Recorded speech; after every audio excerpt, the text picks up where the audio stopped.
Yo! He's got a yo!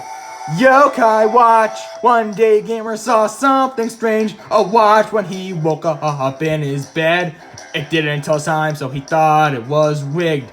Little did he know the watch's capabilities. He went back to playing Mario until a little note told him what to do. He pushed the button which popped up the yokai lens, and once he saw the spirit, his life was never the same. He's got a yokai watch. He's gonna build a supernatural entourage. He could talk to the spirits, he doesn't have to fear it, and they're always gonna hear it, cause you know he's got a yokai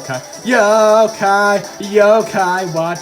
Yokai's got a yokai watch. He could talk to the spirits, he doesn't have to fear it, and he's using it for content cause you know he's got a yokai watch. Alright, hold it! I don't want to roast Yokai Watch. It's a game and series near and dear to my heart, and I really don't want to roast the game because it's actually one of my favorites. Tantroni! Where did you come from? No, stay away!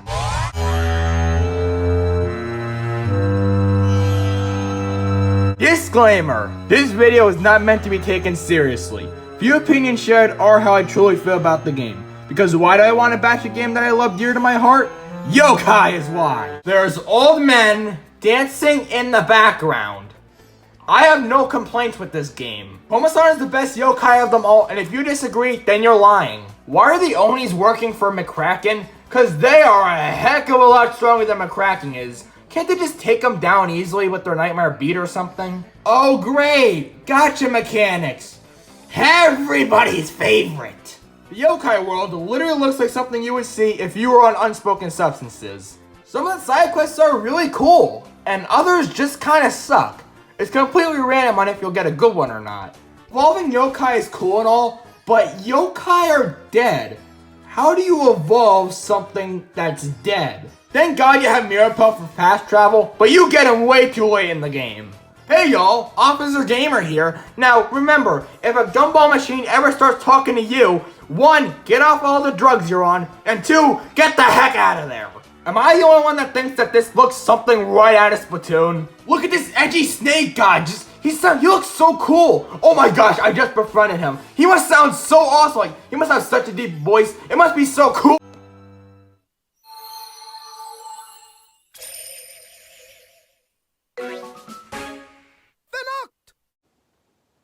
What the hell was that? Alright, so let me tell you how the protagonist meets the yokai. So the protagonist's friends murder some bugs for a school project, and then they begin to brag about it, and then they end up peer pressuring the protagonist into finding some cool bugs to also murder for a school project. And then once they go into the woods, they find nothing but lame bugs per usual, because all bugs are lame, and then there's a gate that's in front of the deep woods, and then suddenly that just disappears into a purple cloud, and with the protagonist seeing all of it, they decide, oh, what a great idea to go deep into the woods, where they then meet a talking gumball machine, and they decide to put a coin into it. There you go, that's the whole plot. Alright, so you're trying to tell me that this kid can outrun a car? No. For someone who's supposed to be younger, Nate sounds way too old for his age. Whisper is an incredibly ironic name for someone who does anything but that. The pacing of the game is really good, but some parts definitely do drag on longer than they should. If you see Babylon in the overworld, do not talk to it. I warn you, don't. There is over 200 yokai in the first game. That is amazing. But most of them are recolors of other yokai.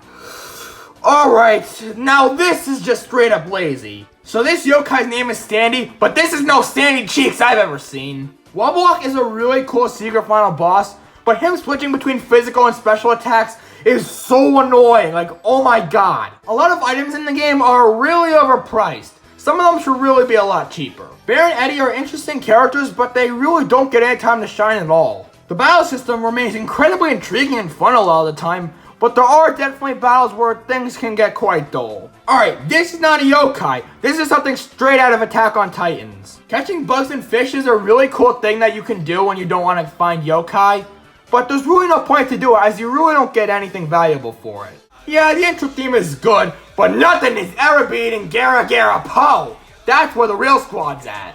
Jibanyan's backstory gets a lot more attention in later games, but in this first installment, it really just gets a brief mention, and that's about it. The fact that each tribe gets their own summoning song is cool, but oh my god, some of them are just plain awful.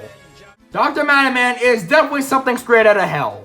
Why doesn't Nate tell anybody that he sees yokai? I mean, yeah, they're probably gonna think he's on crack, but I mean, hey, it's worth an attempt. See that shine? There's nothing like polished flatware. Honestly, the final boss is pretty underwhelming. It's good, don't get me wrong, but it should be much more grander for a final boss.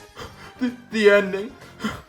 It's such a tearjerker, man. Unlike Pokemon that are just basically battle tools, these things actually feel like your friends. And they're gone. Oh, they're back. With no explanation.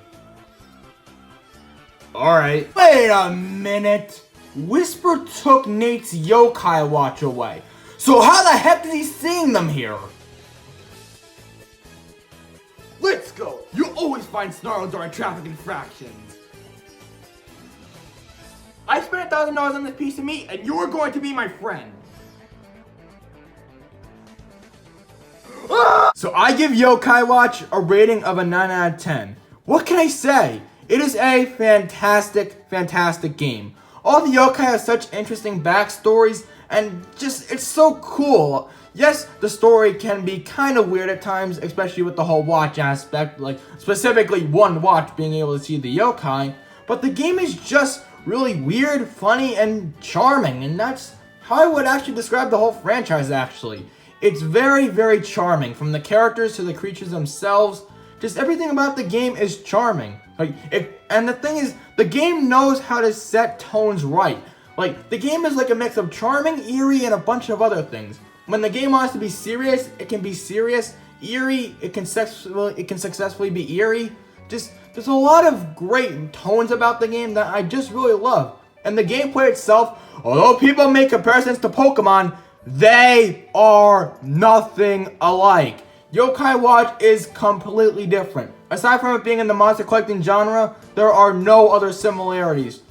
The battle system, I would argue, is even better than Pokemon's because it always has you on your toes. You're gonna do a bunch of multitasking. You're gonna have to check to see if your yokai need to be purified. You're gonna have to handle items, which team members you want to send out. You gotta find out which way you want to line up your party members for unity bonuses. There's just so much strategy that goes into the game, and that's just the fights. The battle, I mean, the running around towns and such is really fun. The world just has so much to offer. There's 6 different places that you can go to, not even including little yokai areas, plus the Infinite Inferno, that's pretty cool as well. But the town of Springdale is just such a visually interesting location with lots of details that it, no joke, feels like a real life town. There's just so much.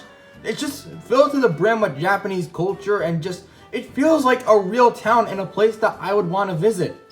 Just running around the town is a treat. There's so much stuff to do. The battle system is fantastic. The game has a great story, and the game is just so eerie yet charming and funny at the same time. There's just so much things I love about the game, and honestly, I would argue that Yokai Watch in a lot of aspects surpasses Pokemon. From the monsters having all different backstories, just to the exploration of Springdale, to the battle system, there's just so much stuff to love about Yokai Watch. And if you have not played this game, or any of the series for that matter, I could not recommend it more enough, as this series is one of my all-time favorites.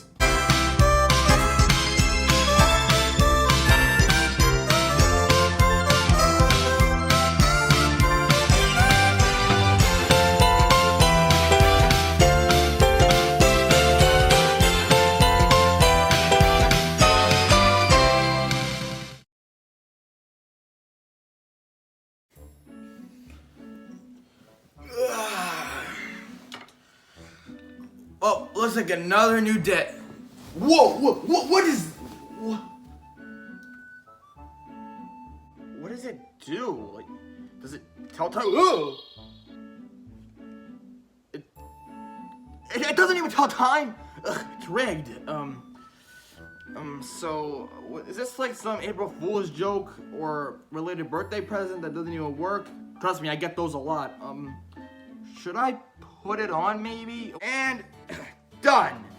I'm not gonna lie. This thing doesn't tell time. It's actually pretty cool, you know. I don't really know what the cat thing is for, but, you know, it's pretty cool. I quite dig it, actually.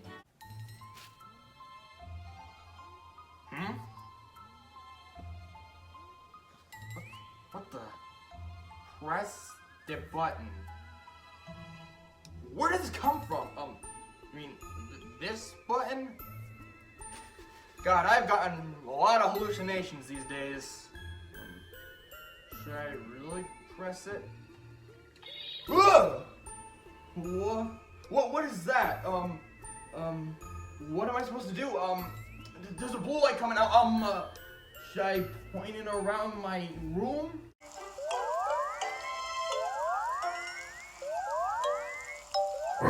What the heck is that?